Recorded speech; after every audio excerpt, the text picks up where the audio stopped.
So, do you fear death? Do the thoughts of absolute nothingness after you die haunt you? Because it haunts me too. For the longest time, as far as I can remember. And it has a major role in how we act, what our worldview is, and how we view others.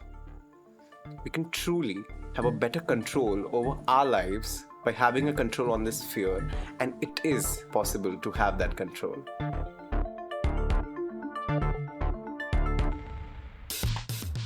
Since I was 7 years old, I think, I remember the thought of death popping into my head.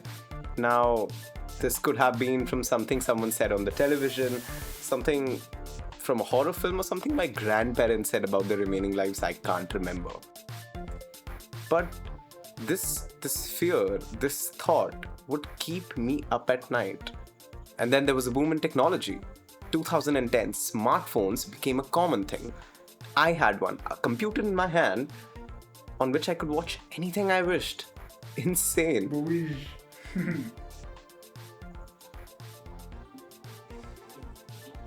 Okay. And so this death anxiety during nights became a thing of the past. At first, I started with listening to music while sleeping, and that eventually gradually went on to watching YouTube videos, TV shows, etc. You know, the noise, the chatter, the conversation, the life kept all the morbid thoughts out of my head. I think I did this for around 8 to 10 years, and I still do it sometimes, most of the times. What was that? And then a realization came during the lockdown of COVID in 2020. When the world took a break from running in this race that we call life, I took one too. I had more time, a lot of it. And that's when these morbid thoughts started coming back. And again, to combat that, I started consuming more videos, more reels, more TV shows, more movies, more content. And soon I realized that that was not sustainable. It wasn't healthy. I was sure that consuming random contents as I sleep must have many unwelcome consequences for my brain, but I was more concerned that this running away from my fears, not confronting it, and throwing it in the back of my head must come with its own consequences too. And so I decided I needed to confront this fear. For too long, it held a throne in the back of my head. I wanted to get to the bottom of this fear and dethrone it, if possible, once and for all. But as I opened myself up to this topic and researched more into this, I found it as a universal issue that not only me or some people face, but the whole of our species are infected by. I knew I had found something crucial for my and maybe your mental growth. Also, if listening to all of this makes you uncomfortable or puts you in a place that you don't want to be in, then honestly, it sucks for you, man. Wow. I'm obviously kidding. That's more the reason to watch it and confront it. And if you still can't go through with it, I would recommend trying watching this in a safe space and a comfortable space. Grab a drink or a snack, make the room bright or dim, or whatever you prefer. But try and go through it. Because only if you go through this will I make any money. Okay, jokes aside, I do need that money. You are losing money on this.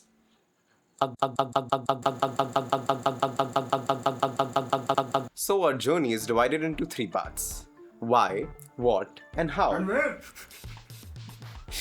No, it's only 3 parts. Why, what, and how. Why do we fear death? What do we do to manage it? And how should we manage it? And to understand the why, we arrive at cerebral cortex. We evolved from a bunch of apes into this highly intelligent being. I doubt it. At some point, we branched away from our fellow living organisms and became Homo sapiens. But how is it that we are different from other animals exactly? And here I'm specifically talking about our brains. Physically, obviously we're different, but what's different inside here? Well, the answer lies in the cognitive capacity of our brain. It is going to sound a little complicated, but trust me, it's not. As you must know, our brain has different parts, and one of them is also known as the cerebral cortex, or just referred to as the cortex.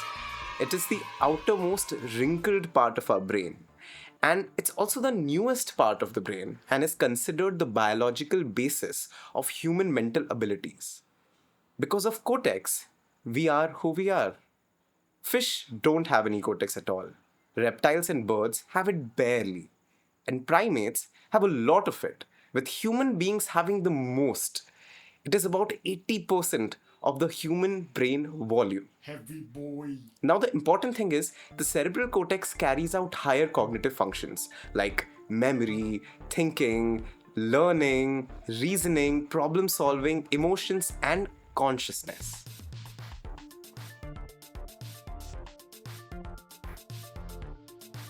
As our brains and its functions evolved, we developed consciousness.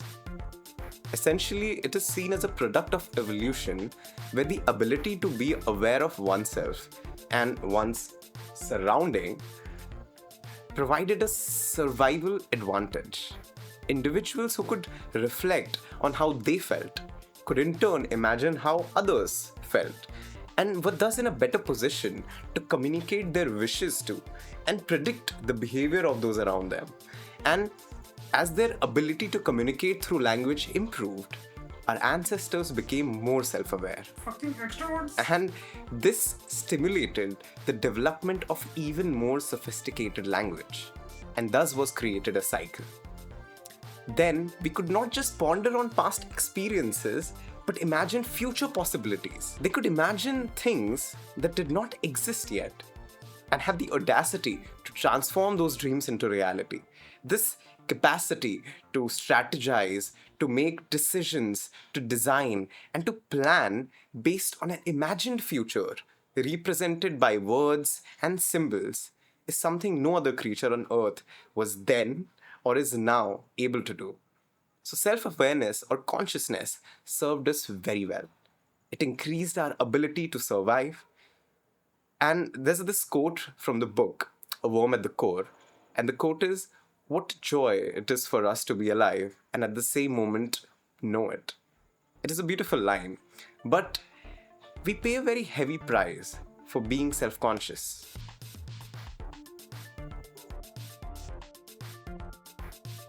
Because with awareness of the self, that we as an individual exist, also came the awareness of death, that at some point we will also not exist.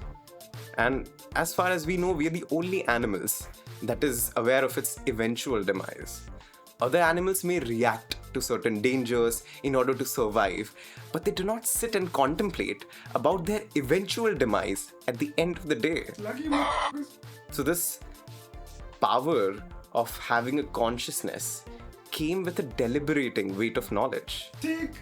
Yes, thick weight of knowledge. With double C. With double C's. Double C's.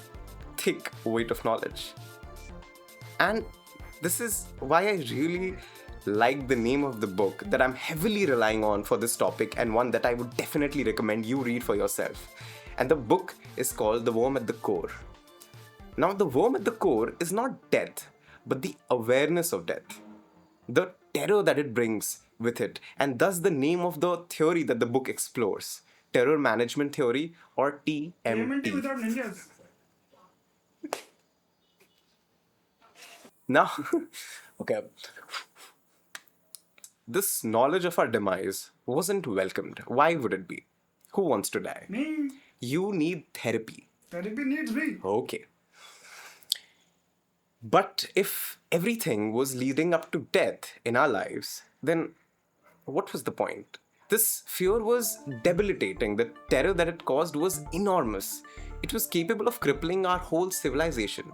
Humanity would have gone extinct under this fear.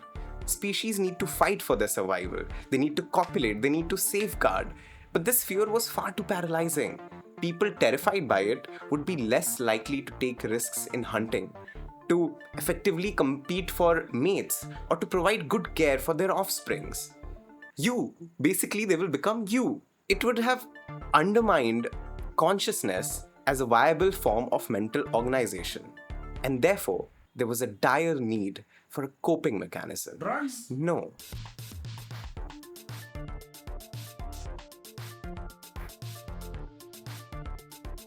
What do you think a person who's scared of dying wants? Life insurance? Immortality.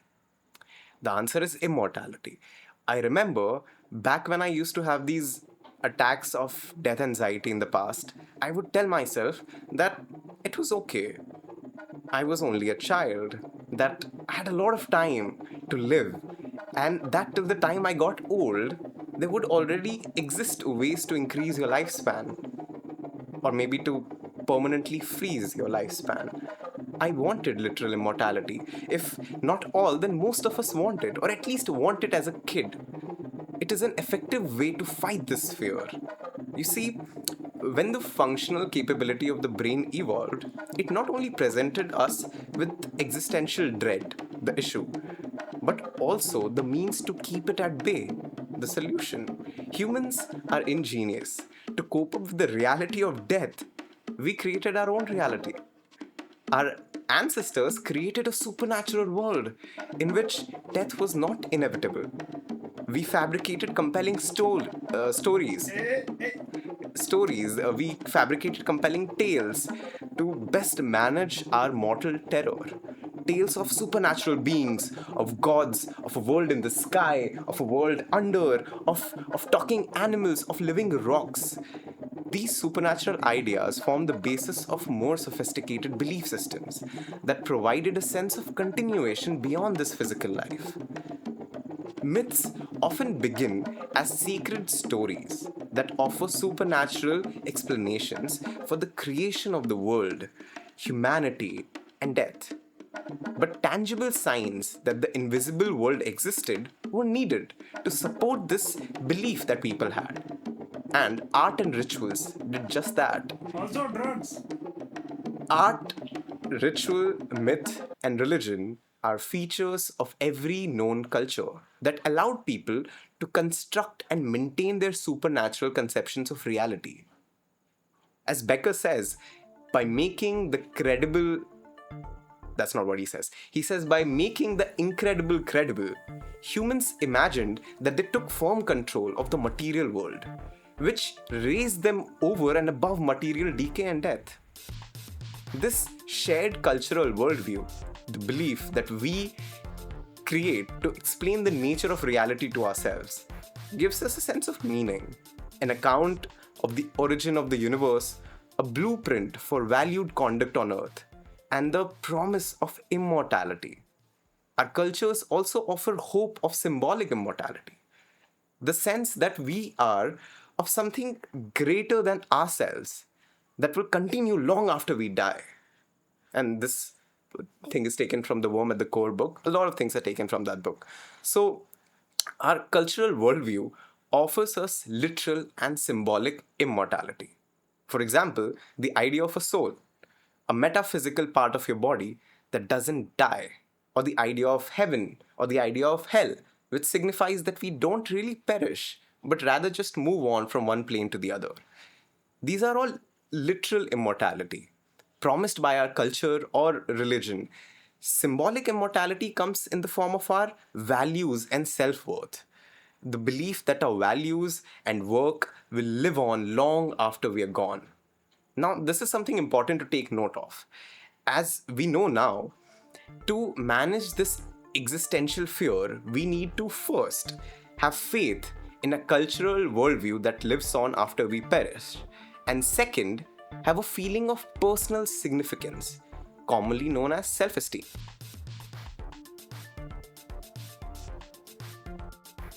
Self-esteem has been found to reduce death anxiety.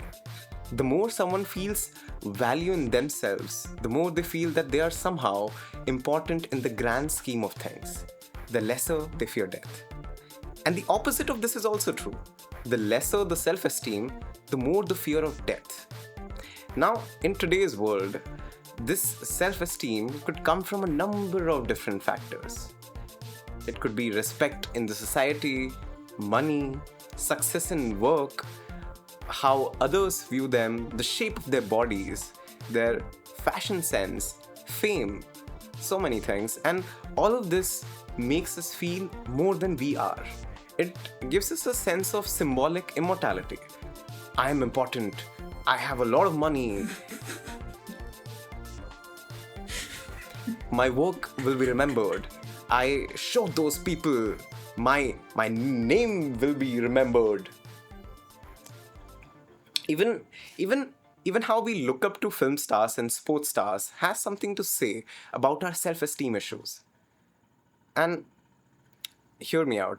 Sports were made to entertain yourself. Then it was shown to entertain kings or people in power, and then shown to entertain masses. But sportsmen or women hold such high regard in our society. Not throwing shade off on any of them. It takes a lot of skill and mental work to be doing what they do. But we are invested in their lives. It's extreme. We can make them our gods at their higher points in life or pelt stone at their houses in their low points. We see ourselves in them, in their achievements and in their losses. We imagine ourselves in their position, being that good, that important, having those skill sets, making money, attracting eyeballs everywhere. That must boost their self-esteem a lot. And even just thinking about being in their position or watching them win gives a boost to our self-esteem. We revel in their successes and suffer in their losses. And individuals' worth in their cultural worldview is very important to them. It's almost like a drug without which they may be kicked in the groins by the anxiety of their eventual demise. It continually needs to be fed, their belief in their reality and their acceptance into the community, which brings forth self-esteem. It is an interesting system. It works. But at what cost? As a desperate child, for the longest time, I remembered chasing acceptance like a bull chasing red. I would pretend, lie, hide myself to be liked by everyone. Well, that was a shame because there is really no way that everyone will like you. Not with that attitude. This need to have faith in a cultural worldview and the fight for self-esteem tends to take us to scary crossroads. And under this imminent fear of death, we end up choosing the wrong road many a times. YOLO. Roads that lead up to violence, oppression, and maybe hatred. See, the thing is, having faith in a cultural worldview works as a good way to avoid this fear of death we have. But it also means that people or communities that have a different faith than us, different cultural views than us, directly undermine ours. It's not just a belief, it's our explanation for reality, how things work, why everything is the way it is. Thus, there can't be two explanations for the same reality. By that order, one has to be wrong. And therefore, there are fights, wars, oppression, hatred. Community A oppresses community B and thus has a higher self-esteem and lower their fear of death. But at the same time, community B is being robbed of their self-esteem and being plunged into this well of fear. It is not soon that community B strikes back for their dose of self-esteem and the prevalence of their ideas of immortality. It becomes a cycle of cruelty. This is not the only reason for wars and stuff, but it is definitely one of them. And maybe, just maybe, we could break that cycle.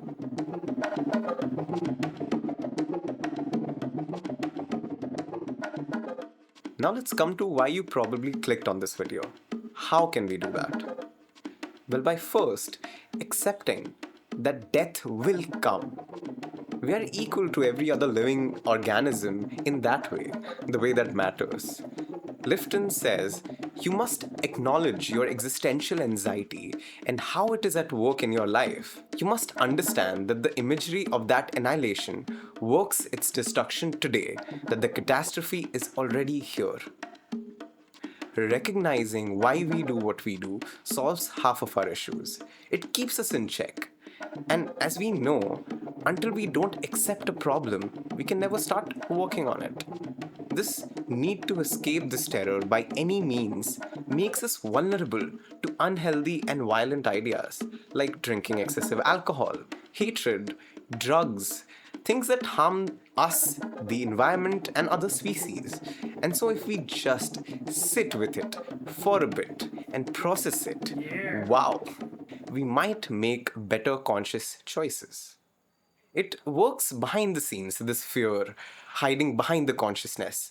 So, if we get it to the forefront, keep it in front of our eyes, we might come to know what actions are being influenced by it. And then we may decide as to if that action is in our favor or not. It just gives us more control over ourselves. Maybe the fame, the money, or the power you want is just a way to escape this terror. Who knows? Only you do. You think it will make you important, but it won't make you immortal. Rather than spending years of your life stressing on achieving that, you could spend some time talking to yourself. In a world where nothing really matters, know what matters to you.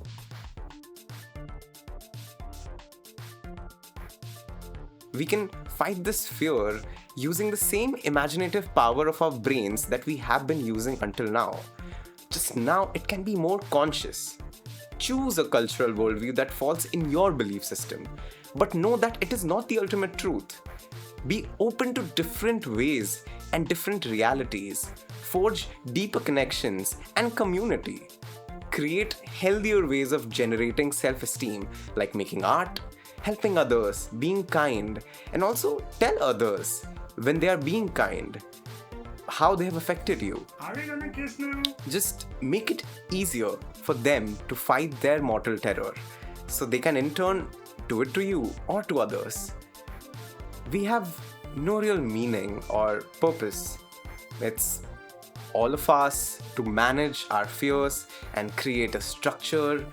And knowing this shouldn't necessarily bring chaos or fear. It could also bring a sense of freedom, actual true freedom, where this mortal terror doesn't weigh us down and make us do things that we otherwise maybe wouldn't. Definitely not when I'm sober. Are you happy? There's no harm in believing in literal immortality, in believing in soul or heaven or hell, but then have it in a manner in which it is not threatened by someone else's belief. Know that we are all in the same boat, and the river leads to a grand waterfall. No way to run, no way to hide. Life is beautiful. Forming real connection with people and nature really helps us. It helps me. My relation with my family, with my girlfriend, with my friends, my community, people that I chose to be with, knowingly, consciously, people that I share beliefs with. And beds with. What the fuck? And if we make and if we have to make our own imagined realities to cope with the existential dread, why not make better ones? I see hope in them. I see love in them. I see the trees. I see the rivers. I see art. I see expression. Death smiles at us all. All a man can do is smile back. Marcus Aurelius said that. And it is just brilliant if you think about it. As a child, I would try to communicate this fear to my mom, but my mom would instantly shut me off as soon as I uttered the word death. It was not something to be talked about. Hell, I'm scared of even saying the word too many times here because how it will bore with YouTube algorithm. My mom couldn't bear to hear the words of my demise coming out from my mouth. She would generally interrupt with something like, "Why would you say that?" And that would, well, shut me off. I knew it was something you did not talk about, something that was off limits, dark, to be kept in the shadows. And that's exactly what this fear wants. That's where it grew and took charge of me in ways that I may never know. It was difficult for my mom because that's what she had done herself. And so do many of us. We try and focus on fighting this fear by taking the focus away from it. But sometimes, maybe it's better to let the fear pass through you. That one is from the Dunes, the series, not the film. I feel like there is so much more to be explained here that I won't be able to cover. So I'm going to give some recommendations for you to further explore this topic on your own if you wish to do that. If you're interested, then you can go ahead and look down in the comments. All the links for the research that I have done and you can do for yourself are in there. I hope all of this was helpful for you, as it was for me. All of this research that I did was pretty beneficial in my life, and I hope I was able to pass even 1% of that to maybe even one person sitting out there and watching it. So, you're welcome. Subscribe. Like the video. Share it. This doesn't come free. Do the fucking work. Do it. Do it. Do it. You also do it. Do it now. Whee!